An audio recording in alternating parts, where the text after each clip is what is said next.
Kijana, mimi nimeshamaliza kuchukua ka sauti kangu hapo ka mchongo, ila hautakasikia. Nitakawekea kidogo hapo autotune. Wanatumia autotune artist. Hii naipenda kwa sababu haina longolongo, haina mambo mengi sana. Baada ya hapo nitalizika kwamba nimeweka key ambayo ni sahihi, taruhusu. Baada ya hapo nita humanize kule, alafu nitaondoka, kisha nitatafuta compressor. Najaribu tu nitaweka hiyo RC compressor, nitaseti ninavyotaka mimi, au ni mfano tu, sija mix hivyo. Ni mfano,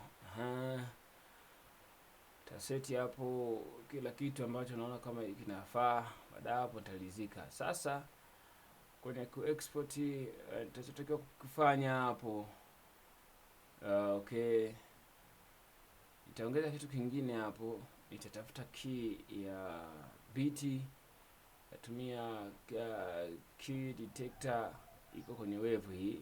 Baadaye shapata key sahihi ya wimbo, nitakuja kuweka kwenye autotune yangu. Utaona kwamba iko sahihi, niliyoweka ni sahihi kabisa. Nita cancel. Baada ya hapo sasa nitakuja kwenye ku export.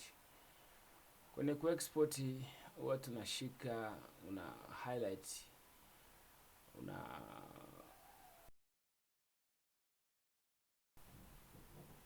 tutaenda kwenye ku export wimbo wetu.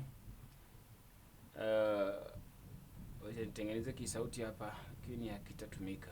Sauti cha kuonyesha kwamba nafanya nini. Then sasa baada ya hapo nitarekodi.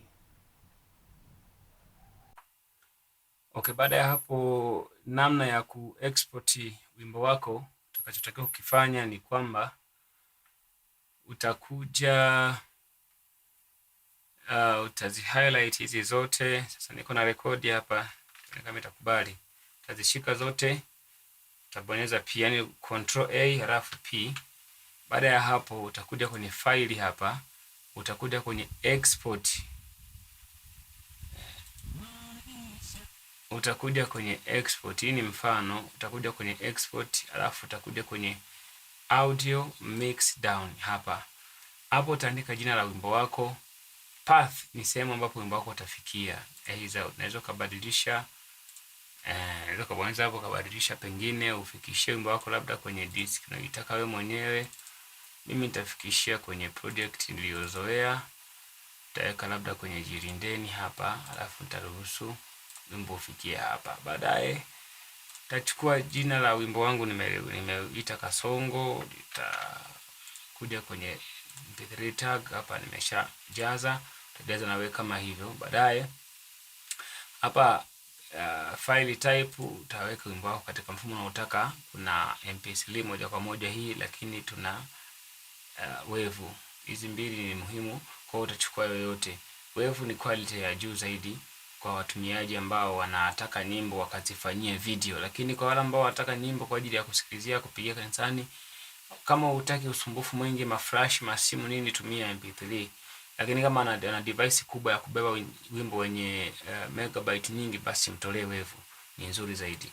So nitaanza ku-export wimbo sasa.